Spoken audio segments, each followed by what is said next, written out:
L'IA est partout, l'IA se développe vite, l'IA consomme beaucoup d'énergie.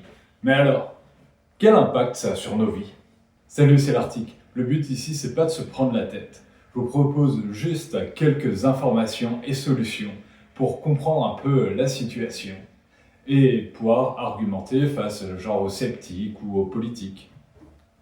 Alors, vous le savez sûrement, mais un petit rappel en 2 phrases. Depuis quelques années, les programmes d'intelligence artificielle prennent de plus en plus de place dans la société.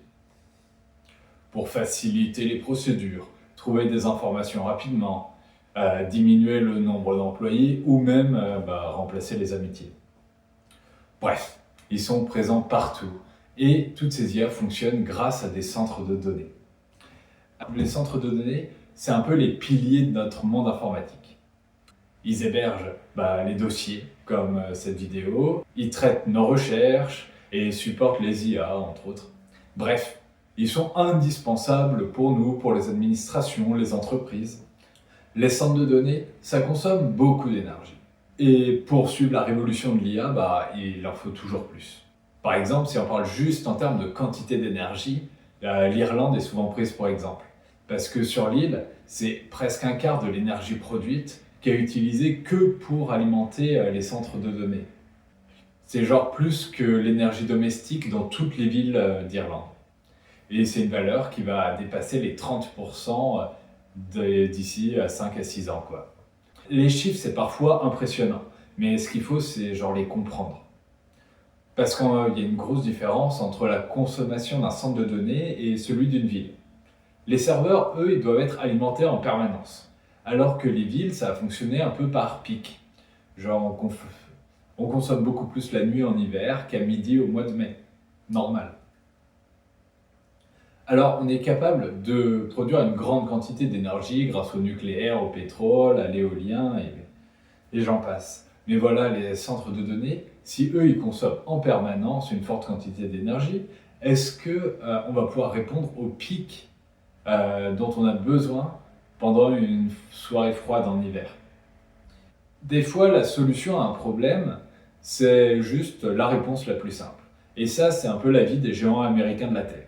Google, par exemple, a dévoilé un projet Kairos. Ils vont fabriquer 7 mini-réacteurs nucléaires, des SMR, et ça va être destiné uniquement à alimenter les data centers américains. Chacun produit environ 20% de l'électricité d'une usine traditionnelle. Et il y a plein d'avantages. Ne pas être bloqué par ceux qui gèrent le réseau électrique, une mise en fonctionnement qui sera dans 5 ans, alors qu'une usine nucléaire traditionnelle, c'est 15 ans. Un tarif de production stable, puisque ça ne va pas dépendre du prix du pétrole ou de la météo. Alors, deuxième option, quitter la Terre. Vous l'avez peut-être entendu dans les médias, Hugo Décrypte, par exemple, en a parlé. Des géants comme OpenAI investissent dans le spatial. La théorie, ce serait de pouvoir profiter de l'énergie solaire pour alimenter et du froid spatial. Et spoiler, ça marche pas. L'énergie solaire, ça marcherait dans l'espace. Et ça, c'est incroyable. Il n'y a pas de nuages, il n'y a pas la nuit, donc ça marche en permanence. Mais pour refroidir, c'est compliqué. En gros, pour refroidir un système, on utilise des radiateurs. C'est-à-dire qu'on prend la chaleur des centres de données et on va la mettre dans de l'eau. Et ensuite, l'eau, on va la sortir du bâtiment. Mais dans l'espace, il n'y a pas d'eau, il n'y a pas d'air pour aspirer la chaleur. Du coup, la chaleur, elle peut juste irradier avec des infrarouges. Mais du coup, c'est pas une solution viable énergétiquement. En fait, s'ils veulent aller dans l'espace, c'est une solution technique pour la conquête de l'espace. Voilà.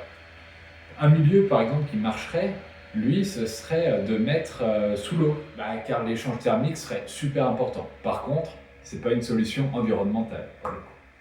Et troisième solution, gérer l'utilisation. L'explosion du nombre de centres de données n'a pas été pris en compte lors des derniers sommets environnementaux. Et ça pourrait vraiment bouleverser ce qui a été prévu. Du coup, il va falloir prendre en compte en anticipant les besoins et peut-être en priorisant justement le sol, l'air, le climat à la technologie. Donc le truc qu'il va falloir mettre en place très rapidement, ça va être réguler l'IA. Et il va falloir optimiser la technologie pour qu'elle consomme moins d'énergie. L'intelligence artificielle, c'est un sujet d'avenir, il va prendre de plus en plus de place, de toute façon il est là, il va falloir faire avec. Voilà, merci d'avoir regardé la vidéo jusqu'au bout, j'espère que vous aurez appris quelque chose. N'hésitez pas à me dire ce que vous en avez pensé, à me dire ce que vous avez aimé ou ce que je pourrais améliorer, à la partager parce que c'est important de parler de ces sujets-là. Je vous souhaite une super semaine. Ciao!